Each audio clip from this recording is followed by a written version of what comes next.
کیا آپ نے کبھی سوچا کہ اس کائنات کا پہلا جملہ کیا تھا؟ جب کچھ بھی نہ تھا، نہ وقت، نہ جگہ، نہ آواز، بس ایک ذات تھی جو کہ مکمل اور لامحدود تھی۔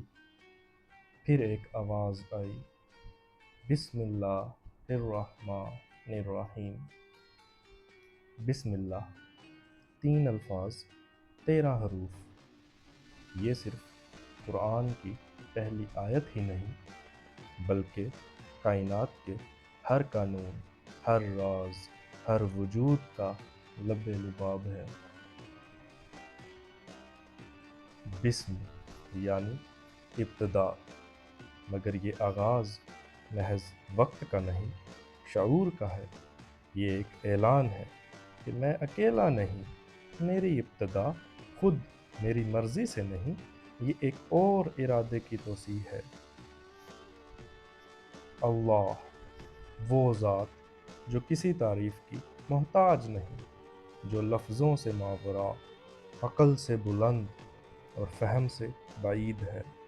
مگر حیرت ہے، ہم ہر کام سے پہلے اسی کا نام لیتے ہیں۔ کیوں؟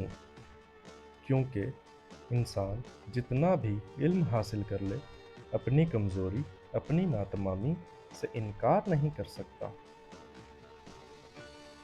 بس جب ہم کہتے ہیں بسم اللہ، ہم اصل میں مان رہے ہوتے ہیں کہ میرے ارادے کے پیچھے ایک ارادہ ہے، میری عقل کے پیچھے ایک نور ہے، میری حرکت کا سبب میں خود نہیں ہوں۔ پھر آتے ہیں 2 صفاتی الفاظ، الرحمن اور الرحیم۔ آئیے ان کو سمجھنے کی کوشش کرتے ہیں۔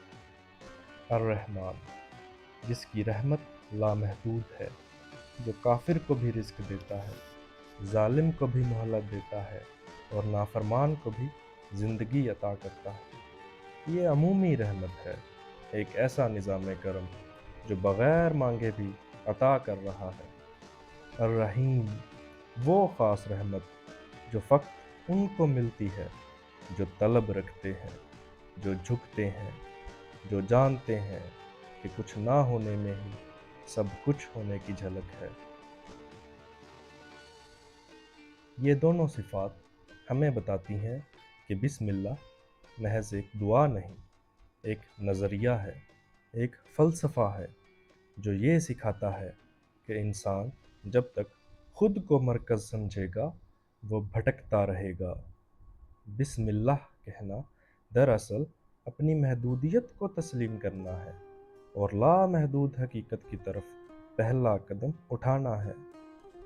تو اے سننے والو، جب اگلی بار بسم اللہ کہو تو فقط زبان سے نہ کہو، اپنے غرور کو ساتھ دفن کرو، اپنے شک کو خاموش کرو، اپنی کمزوری کو قبول کرو اور اس لمحے کو، اس کائناتی رمز کو دل سے محسوس کرو۔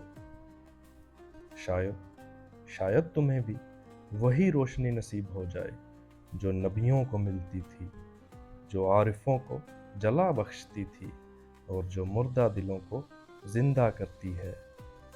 بسم اللہ، یہ آغاز ہے انجام کی طرف۔